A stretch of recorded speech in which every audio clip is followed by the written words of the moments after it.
All right, folks. Hello there. Sorry for the long absence. Sorry if I also sound a little weird. I'm still a little sick. That has been partially to blame for the extended absence here, but also because I was on a trip, but also because of what I'm about to tell you right now. Big update.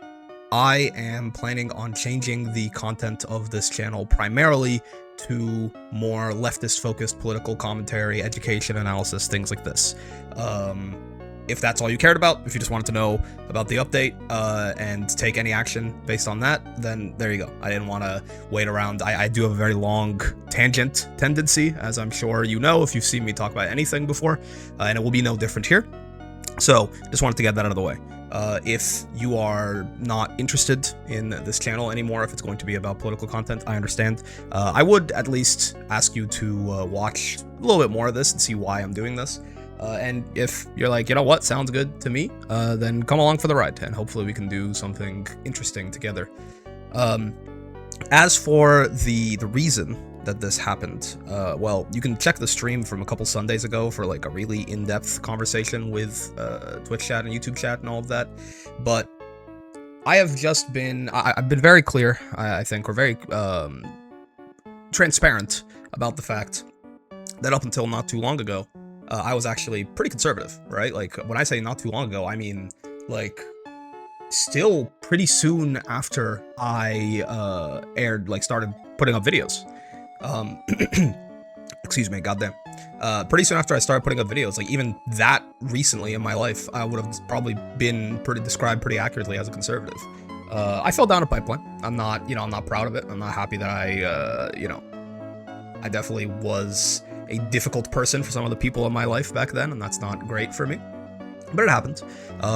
And over the past couple years, I feel like, I came to like a bit of a different environment. I opened my eyes to a little bit more viewpoints, and slowly and surely I have become a lot more leftist in my political leanings, right? Like, traditional stuff, I feel like anti-capitalist, right? Like intersectionality, anti-racism, like feminism, all this good stuff. It sounds a little bit like buzzwords when you just list it off, and it definitely is. Like, just saying them doesn't do anything, right? But just kind of if the concept of leftism is foreign to you, or if you don't know exactly what that term means, I don't know exactly what that term means either, but that's what it means to me. And this has just been through talking to people I know who are like marginalized and actually listening to them instead of trying to debate bro them down. Watching leftist content creators. I mean, Hassan is obviously a great gateway drug for this kind of stuff, but after I kind of got my mind open to different viewpoints, I found it very useful to actually just go to specifically whoever it is that I'm interested in learning about the experience of when I want to learn about something. So if I want to learn about the Black experience, I'm not going to talk to I'm not going to watch Hassan for that. I'm going to go to Black content creators and hear them watch them talk about like Black political content creators and watch them make content on Black experience in America or in other countries with the police, right? With the justice system, with things like that. If I want to hear about what it's like to be a woman in a patriarchal society, I'm going to go watch like female content creators, right?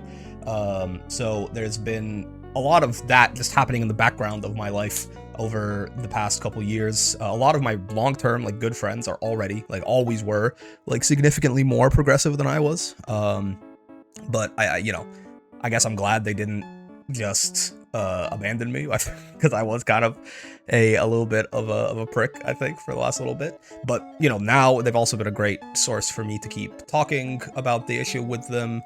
I feel like it's just generally, my mother has always been like relatively, obviously she's a product of her time, she's always been relatively progressive, I think. Partially, I mean, being a woman, she doesn't really get much of a choice in terms of some of these progressive ideas are just, hey, like, people who look like her deserve rights, which I feel like is pretty easy to get on board when you're the marginalized person, right? But anyway, so I had a good environment around me, is the point, to debate a lot of this stuff. Well, not even debate, just discuss, like, as I'm learning, kind of talk through a lot of this stuff with people who might have been, further along on their journey than me. And then somehow, like, this is just the backdrop for the past couple years, and it leads to a couple of Sundays ago where I just happened upon this video by a fellow called Boy, who I was somewhat familiar with before this. Like, I know I'm familiar with I Did a Thing. I've watched a bunch of his videos before. Boy or Alexa is in those videos. It is this video, by the way, very briefly. It's this, can I sneak this boat through a military blockade? I didn't even realize this was like gonna be a super, I now realize there's a Gaza flag on this flotilla, or Palestine flag, not Gaza flag, but there's a Palestine flag on the, this was the same people who did the Gaza flotilla, but I didn't notice this in the thumbnail at first. I just thought like, I didn't think this was going to even necessarily be like a very political video.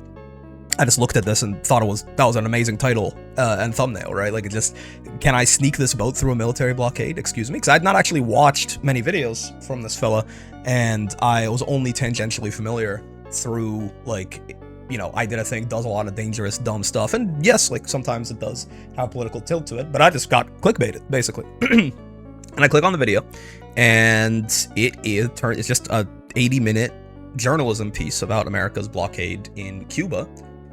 And about this boy, this Alexa, I believe his name's Alexa, I hope I'm not mixing him up with one of the other Australians there, but this Alexa fella, hops on a aid flotilla, right by the same people who did the Gaza flotilla.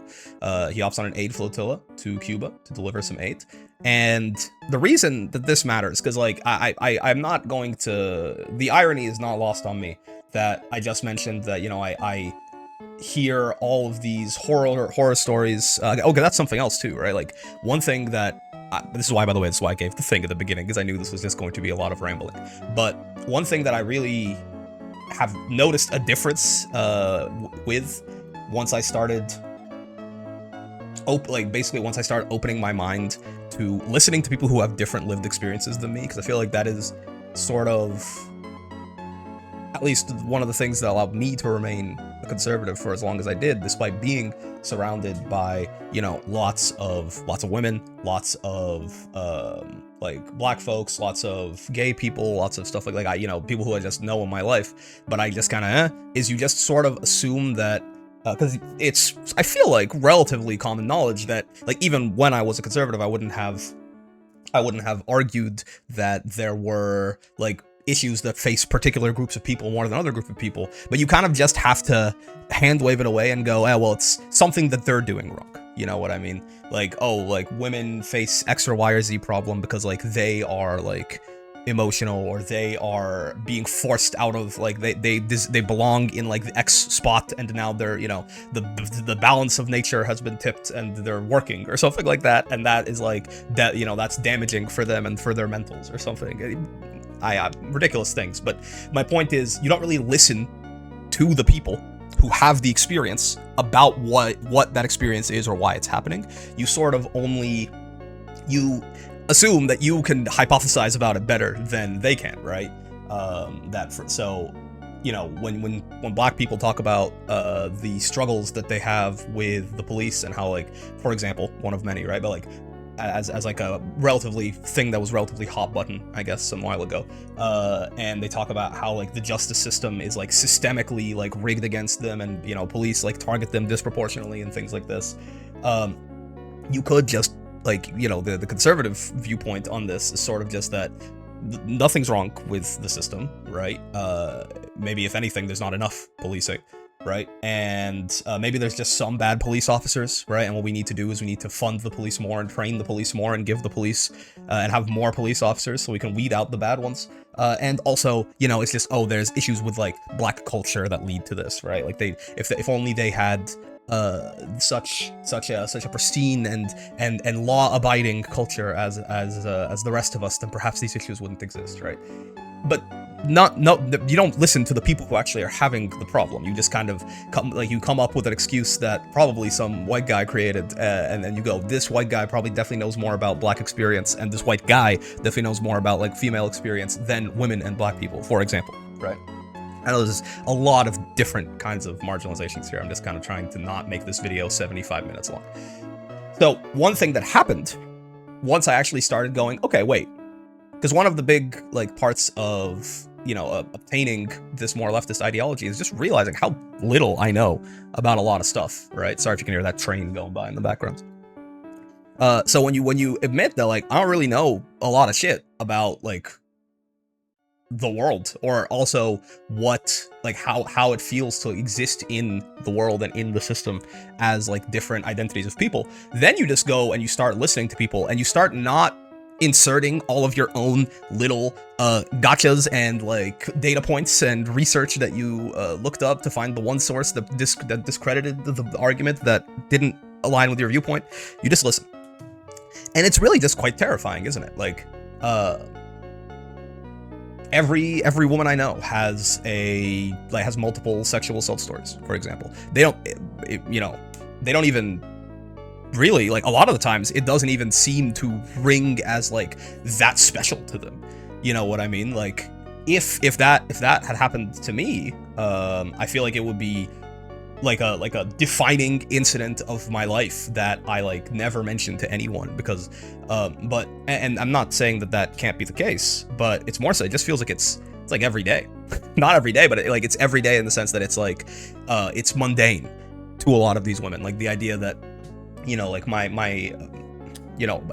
very own mother would just tell me about how, like, yeah, like, you just get groped, like, randomly, you know what I mean? Like, it's like, she was like, oh yeah, when I was, like, younger, and I'll go to work, you'd take these little minibuses, and there's these minibuses, like, it's in Egypt, and the minibuses are crowded, and yeah, you just straight up, like, get groped, like, and it gets, like, it happens so often that you can kind of tell when someone's, like, coming at you. Like, you can tell if they're just walking by you or if they're gonna do something, which is a skill set that I don't necessarily need to develop. I don't have, like, a gropedar, you know what I mean? Or, I mean, even, like, yeah, I've discovered that lots of women in my life have just a very keen, like, sixth or seventh sense, about, like, rape, like, they like a rape dar, like, straight up. Like, they can like, just go to, like, different countries, and, like, from the vibes of the men around, they can get a pretty decent estimate of, like, the sexual assault rate in the country compared to Canada, which is, I don't know, terrifying. Like, that's so, I don't want to be the just found out about period cramps, we have to stop this guy, but, like, it's just to think about how different like, a life that I have lived just because I happen to be a man, right, and society happens to view me as such, is crazy. Like, the fact that these people have all of these horrible altercations with strangers, and as far as I can tell, the only difference, in fact, if there were personality differences, though, between us, that would make it more likely for strangers to assault you, either physically or sexually.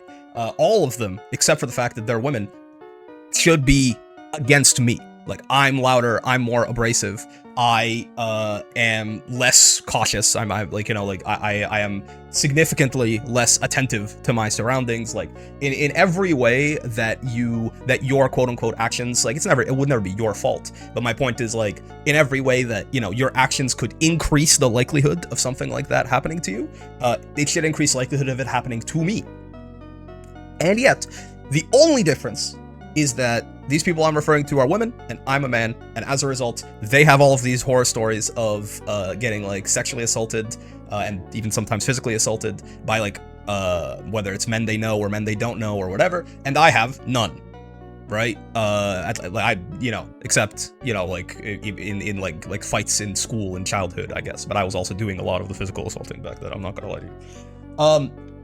Same thing, when you just actually, like, learn about, like, Black history, and you learn about, like, you actually get, or, like, even not even history, like, even modern events, and you see, like, you actually let the details of what happened in some of these, like, very newsworthy headlines that you hear about all the time, like, you actually read them and, like, listen to what people are saying about them instead of just assuming that everyone is trying to lie to push a narrative about stuff, right? Whether it's any of the police brutality stuff, or you just hear Black people talk about their experiences of just, like, general racism in their lives, right? You hear about I'm highlighting specifically Black people here just because it was, like, they are the ones who are at least the loudest in general media about their struggle, I think, and perhaps also, I mean, in North America, and in, like, a system, compared to, like, I'm an immigrant, but I came here, willingly. So I think there is, like, and I'm like, if I shave this beard, I think I get, like, Greek and Italian a lot of the time. I think I am white passing, like, ish. Oh, let me turn on a lamp, by the way. I just realized it's very dark in here. There you go. That's much better. Sorry, it was so dark there. But yeah, like I think there is like a different level of like, you know, racial marginalization when you compare like immigrants who came here later and are certainly like still faced with lots of kinds of discrimination versus like people that was essentially ripped from their homes, brought here forcibly, and then you know, like they're still here basically, but a lot of like the racist system was created specifically to fuck with them, and then it just kind of had the side effect of fucking with like people like me or something like that, you know what I mean? So it does feel like it kind of gets to the heart of the issue to just see like black people's experience with racism. But anyways, when you actually start to listen to their stories, when you actually start to like not immediately look for a reason to disprove the validity of any news story that seems to prove the idea that the police really just don't fuck with these people, or just anything along those lines, basically, it just gets really horrifying, is my point. The point of this whole tangent is to say that when you actually kind of open your ears and your eyes and your heart up to the idea that it's not just this giant collective of people who are like, whether it's women talking about women's issues, or, you know, like queer folk talking about like LGBT plus issues, or black people or any other minority, like racial minority talking about like racism issues. If you just close off the idea that this is just this giant collective of people who are all lying to make their life 5% easier by getting affirmative action or something, which it doesn't seem to make their life that much easier anyway, because most of the time that they do this, they are beset by people who accuse them of doing exactly that, right? So if you just leave that and then go for maybe the path of least resistance of, oh, maybe there's something to this, the only other option becomes that shit's kind of fucked, right? That the system we live in is just a little bit awful, maybe, and that it maybe only benefits a very small percentage of the population, right? Like, you know, even if you are like a white guy, if you're poor, I mean, you're benefiting in some ways, right? You got white privilege, you got male privilege, you got all, you're even when we say poor, like if you're poor, like I live in Canada, right? If you're poor in Canada, definitely that's bad. But you are not, like, for example, living in one of the countries in the global south that we are constantly like raping and pillaging for resources. Being poor there is a very, very, very different feeling than being poor here, I would have to imagine. So in a lot of ways, you're still benefiting, but like you're still not like the main, you know, like there is the people who the system was built for. You're missing one aspect there, which is to be quite rich, right? So it just kind of ends up hurting everyone, at least a little bit, right? Like the system, like the people who this system works for is a really small handful of people, it feels like, right? And that is a not fun realization to have. I think, and I say this not necessarily derogatorily to anyone who would still identify as a conservative, though if you are still somehow here, then I guess it's a good sign. But at least for me, the feeling before and after is that, contrary to maybe the popular spin that conservatives would put on this, it feels like conservatism is sort of just a comfortable fantasy. I know that sounds very derogatory. I don't mean it as derogatory, but I do actually stand by it pretty heavily, I think, in the sense that I think it is just nice to believe that all problems, or almost all problems, come down to like individuality, right? Like it's personal responsibility. Like if you were just more organized, if you were just smarter, if you were just more careful, if you were just more frugal, if you were just better with your money, if you were just better educated, ignoring that some of these are, even access to some of these things is systemic in the first place, right? But let's ignore that. But you know, if you had just done better, or if like someone in your immediate family hadn't like failed you, for example, right? Like if your father had not done, like if he had been like frugal or careful, or he hadn't, you know, left you when you were a child or something like that, that like it's all very small scale stuff, right? And then even if that happens to you, like you can work really hard and get your life back on track. And as a whole, the system is generally fair, right? Like it's a meritocracy, like all of these things. it is a very nice belief to have, right? And I think that is one of the general underpinnings of at least what, my conservatism used to be, is the idea that, like, the system is generally fair, and it is generally a meritocracy, and therefore, anyone who, if a group of people is, like, statistically, provably seeing a lack of success, then there has to be something, quote unquote, like, wrong with that group of people, that is causing this. But, usually that thing can also be fixed on the individual level, so, like, you can still say that, like, oh, like, even if, like, oh, talking about, like, the wage gap, for example, exists because men are more, like, aggressive in asking for promotions than women, or something like that, or, like, men take more dangerous jobs that pay better, or something, etc., etc., etc., right? Like, you can find ways to clear that out, and then you can say, oh, but on the individual woman level, if you want to make more money, just, like, be more aggressive asking for promotions, and it's like, problem solved, boom, right? No issue. Like, this greater trend is actually not important at all. You just focus on your own individual life. It's nice. It's nice to think that way, if you are privileged. I want to put a very big caveat on that, right? I think it's nice to think that way if you're privileged. I assume it can be nice to think that way if you're marginalized too, just because it can help you, like, it can be a nice fantasy to assume that, the world isn't as hostile to you inherently as you think. I just imagine that fantasy will be ripped away from you much quicker than it would be from someone like me when you unfortunately get faced with the reality of the world kind of maybe wanting you to die, like, genuinely, depending on how like, multiply marginalized you are. I have a very hard time believing that there are, like, any black trans conservative women. You know what I mean? Maybe. I'm sure they exist, but I think it's really hard to live as that kind of person and assume that the world, and, like, come out of, like, any amount of interaction with the outside world thinking that this is a fair meritocracy that views you and, like, a cis, straight, like, white man the exact same way, right? But if you discard this, then it just gets disconcerting, right? If the system isn't fair, and the system isn't a meritocracy, and the system does in fact just discriminate, like, against these large swaths of people, and it's all connected, like, marginalization of one, oppression of one is oppression of all, like, the patriarchy and the racism and the anti-blackness and the, like, queerphobia and, like, the capitalism of it all, like, all of that is actually one thing, right? Like, that, like, you don't get rid of one of those without getting rid of all of those. It is, like, that's, to my understanding, what, like, the concept of, like, intersectionality is that this is all intertwined, and it can affect, like, it can also just affect people who are multiply marginalized, in multiple different ways. Like, black women versus white women might experience even, like, different kinds of misogyny, right? Due to the fact that they also are black. But what do you do with that?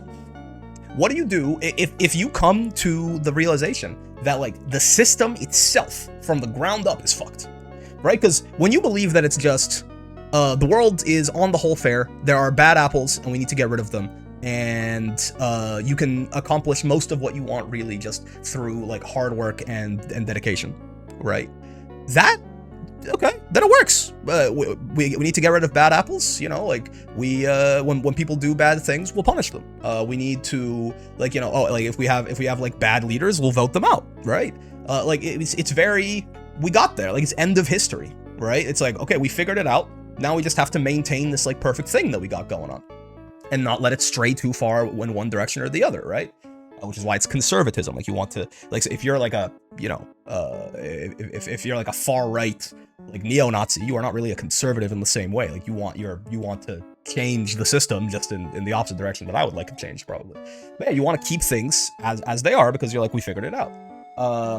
If you don't think that, it's kind of like, okay, well, shit. So if the system is fucked fundamentally, can't really vote your way out of that, because the voting is part of the system, and the whole thing is kind of founded on, we talk about settler colonial countries, right? I think it's like what's going on with Israel and Palestine right now. I think a lot of people generally are like, it's pretty popular these days, relatively, at least amongst like non-politicians and like younger people, to be anti-Israel. I think like even a lot of conservatives are anti-Israel. But it is, I think, very important. I'm a Canadian. You are probably a Canadian or American if you're watching this based on my analytics. And we do just live in like successful Israels, right? Like, if the unthinkable happens, and like, some amount of years from now, Israel has succeeded in their genocide of the Palestinians, and they're mostly all gone, and they just occupy the land, and it becomes like a footnote in history. That would be horrible. That is what happened in Canada. That is what happened in the US. That is what happened in a lot of these colonial nations, right? There were a bunch of people who were living here. The Europeans showed up. They said, get out of there. The guys said no, and then they killed them all. And then they sat down and they're like, huh, good thing this land was empty. So like the very country that we live in is founded on genocide. It is founded on racism. Like, it was built by slaves. It was definitely founded on misogyny as well, because of the fact that, I mean, fuck, women couldn't vote for like 150 years after the U.S. was a country, I think. Similar sort of time lag there on the Canadian side too. The Confederation happened a lot later than the Declaration of Independence. Like, everything, right? I mean, the homophobia goes without saying, I think, and the queerphobia in general, and I mean, well, what else? Like, it's the people who founded these countries, I'm pretty sure, were doing it to get away from taxes. So I don't know what you want me to tell you in terms of capitalism, but it's like the very fucking bones that this country exists on are evil. What do you do with that? That's a scary thought, because if you don't want that to be the case anymore, that's a really big change, right? And I think I had gotten to this point. This is where we're almost done, I promise. I think I had gotten to this point, and it kind of just paralyzes you. At least it did for me. It's scary, right? You just kind of hope that it's like, okay, well, maybe maybe it'll be fine. But then it's just so, like, you just, this from this point, I think it's the point where you just need to keep constantly getting hit with very harsh reminders of the fact that it won't be. Again, if you're as privileged as I am, I think, again, the less privileged you are, the more obvious this is. But, like, being a relatively light-skinned, well, actually, very light-skinned, right? Like, straight man, who, again, like, if I shave this beard, I look Mediterranean, right? If with the beard, I think you clock me as a Muslim right away, right? Like, really, the only thing that I've dealt with in terms of some kind of marginalization is just the fact that I am Muslim, right? So I do, like, I've heard all the camel rider jokes, I've heard all of the terrorist jokes, I've heard all the bomb jokes, I've heard all of that, right? But outside of that, I'm relatively chilling, so I'm kind of, late to the party. All of the more marginalized folks have had to do an unnecessary amount of emotional labor in getting my dumb ass to open my eyes and listen, right? But it's paralyzing still. Like, even when you come to the realization, it's like, okay, well, the thing that wants to be done, that needs to be done, is so scary that I'm just gonna hope that either someone else is gonna do it, or that it maybe doesn't have to be done. This was, I would say, about 6 months ago. For the next of those 6 months, I just keep getting constant reminders about how horrible fucking everything is, and how it is getting worse, actively, quickly, right? Like, you hear about, like, AI data centers turning cities into Flint, Michigan, Part 2, which, by the way, still has bad water, like undrinkable water, I'm pretty sure.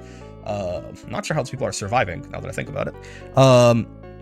You have, I mean, every summer is the hottest summer on record, so let's not even talk about the climate stuff, right? It's just, all the general immigrant, just a general, like, racist wave sweeping across the whole world. The markets are getting more volatile, and also they're just more blatantly corrupt. The billionaires are literally eating babies.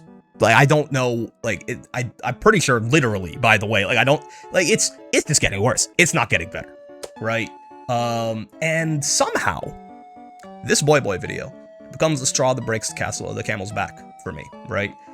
In the sense that, embarrassingly enough, it is the fact that he is this guy who is, for all intents and purposes, he has a lot to lose. The system works for him decently well. He's a rich-ish, he's not a billionaire, but he's a YouTuber with, a big channel, gets a lot of views on his shit. I don't know how he monetizes it, but I assume he's at least relatively well off.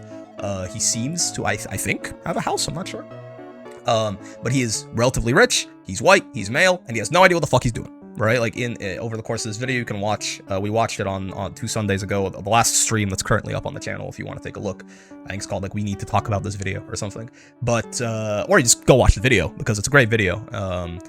But he gets on this flotilla. Well, he shows up to get on this flotilla, and it's all these like super heroic activist people, who are the people I feel like who you normally see doing this shit, and it kind of like puts some barrier, some separation, some excuse for you there, where it's just like, oh well, those guys are heroes, right? Like I can't do that. I'm an idiot, right? But he is this regular guy, and actually when he meets them and they start talking about how likely it is that they're just going to like die because the US is just blowing up anything in the vicinity of the water of Cuba, right? He gets scared. He runs away. He runs away for like 24 hours. He has a panic attack. He like calls his friend, and like, you know, in traditional Australian fashion, they call each other a bunch of names to get him on the boat, and it's like secretly loving and supportive. And then he gets on, but like it was that leaving in like that like 8 minutes of the video or something where he is just like panicking, considering not doing it, and like realizing that he's not that guy. But then he manages to get through it. And then when he gets through it and he gets on the boat, the first thing he does is step in a hole, fall, and hurt himself, and then everyone has to make a big marker around the hole that nobody else fell into, but he didn't see it or wasn't familiar enough to just go, hey, like, don't step in here. And then he gets seasick as soon as the boat starts moving. Like, he just has no idea what the fuck he's doing. And I mean this in the most complimentary way possible, because seeing someone like that doing something that dangerous is, for lack of a better word, I think if you have your conscience turned on, it's embarrassing. You know what I mean? Like, he is just as incompetent as I am, if not more, right? And yet, he's doing that? I can do something.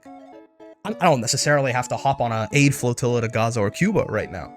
But, like, if someone that normal, right? Like, that just inexperienced, that ineffective, can commit to making that much of a change, I can, like, I don't know, man, knock on my neighbor's door, make friends with people, get involved in community, because you can't organize shit unless you are part of a community. If the only people you know are like your 3 close friends and your immediate family, that's nice. You're gonna, it's fun, but that's not a community, man, right? And more importantly, one of the things is I finished watching this video at like 4:30 p.m. and I was supposed to boot up stream right after. I was supposed to play Tokon, and it was just like embarrassing. Like, I was like, if this guy can do this, can I really not do a bit of a like awkward thing and stream about like at least this video and talk about it? And then the more I thought about it, I was like, I have a tiny little platform here.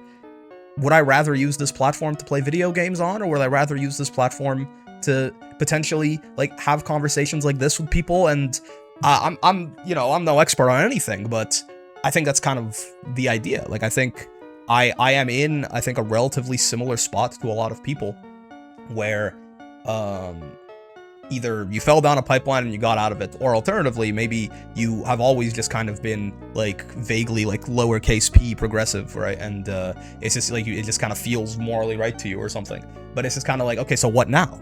You know? And I think having those kinds of conversations, even on that stream, it was nice. Like, people were, I think I've cultivated a community that is sort of ready for a conversation like that anyway, because it is like a relatively progressive community. I try to make it like a safe space for all sorts of folks. But it was just, it felt good. Like, it felt like there were some people who felt like, you know, motivated by the stuff that I was saying and by the video to like actually similarly like try and you know, get in community with people, like organize, like step out of their shell, like overcome that wave of awkwardness, because it sounds dumb. I know I'm saying like, you know, this guy went from going to a Cuba on an aid flotilla to making friends with your neighbors. What the fuck does that mean? But it is like the only, like, you know, the only way that we get out of this needs a lot of numbers, needs a lot of people. And you don't, and like it's real scary when there's, well, it's impossible when there's 10 of you. It's like real scary if there's a million. It's a lot easier if there's like 10 or 100 million, right? And that it's kind of like voting, right? You might go, oh, well, my vote doesn't make a difference. Well, sure, but if everyone thought that, then nothing would ever happen. You know, it's like, well, my community doesn't make a difference. Sure, but you know, if everyone thought that, there would be nothing, right? So, like, even just like weirdly, our way out of this really is human connection and friendship, right? It is just knowing a lot of people, and tanking all of the awkwardness that comes with community, right? Like, people are going to be up in each other's business. There might be people who aren't like your bestest friends who you agree with on everything and love everything about. You might have to show up for people when you don't want, right? Like, you have rights and responsibilities if you're part of the community. Like, sometimes you might have to, I don't know, you might have to like dog sit for someone. It's like a really stupid example, right?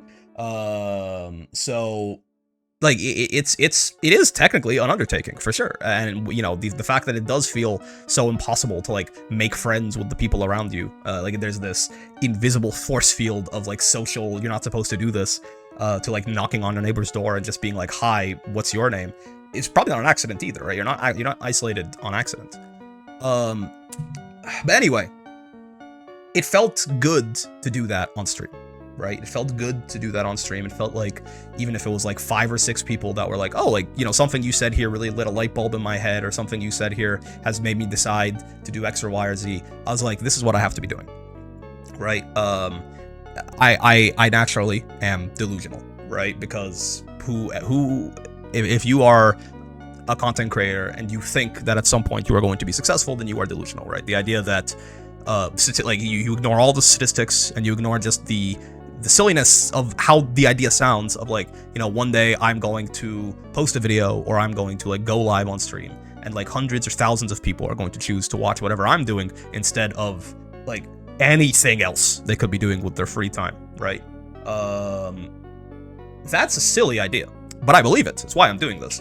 And the other thing I thought was like, well, if I believe this, would I rather, when I succeed, have it be, you know, hundreds or thousands or tens of thousands of people watching me play video games, or hundreds of thousands of tens of thousands of people watching me discuss stuff like this, right? And I was like, this it just wasn't even close. Like, I was like, I would feel significantly better about my life. There is this mild feeling of being a little bit of like a virus as a content creator, I think.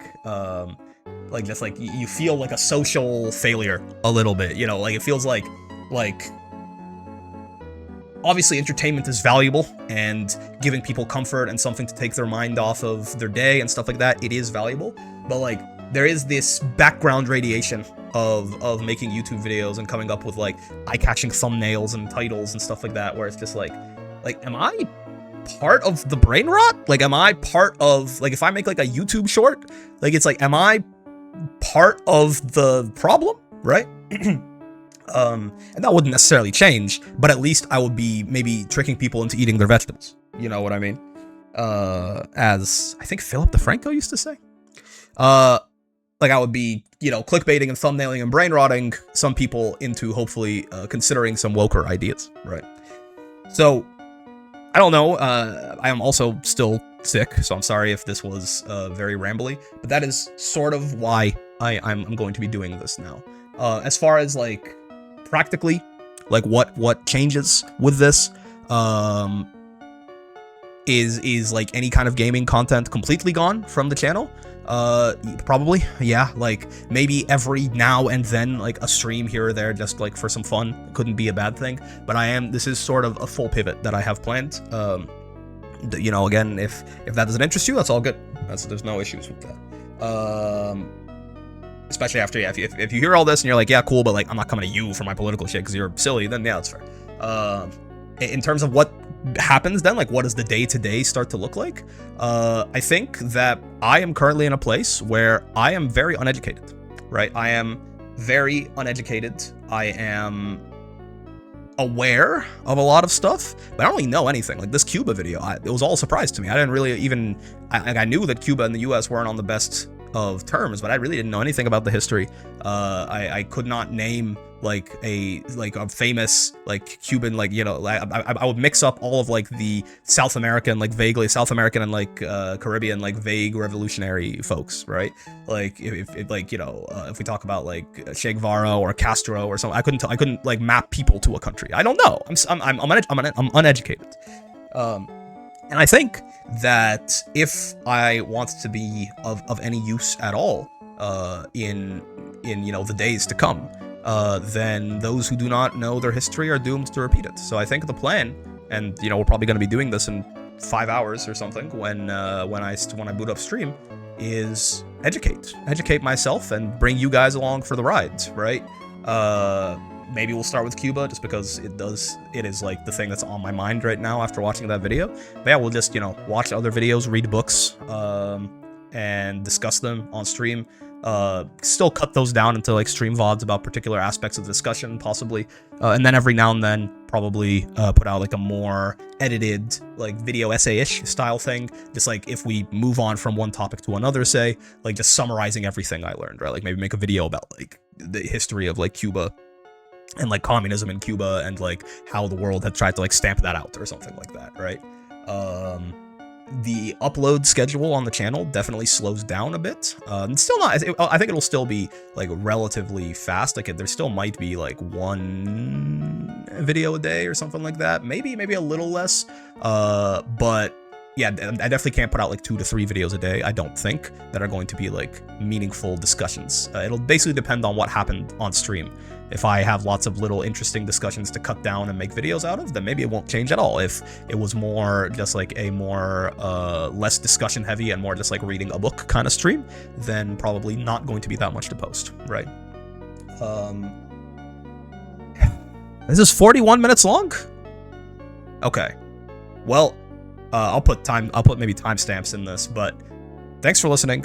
I'm gonna go take a shower because I am just very naturally sweaty right now because I have a fever and I'm like cold and I'm hot and I feel a lot better than I did on Wednesday, but I still do not feel very good. So I'm going to go take a shower. Thanks for listening. And if you wanna come along for the ride, then thanks for sticking with me through an incredibly large content pivot, right? And yeah.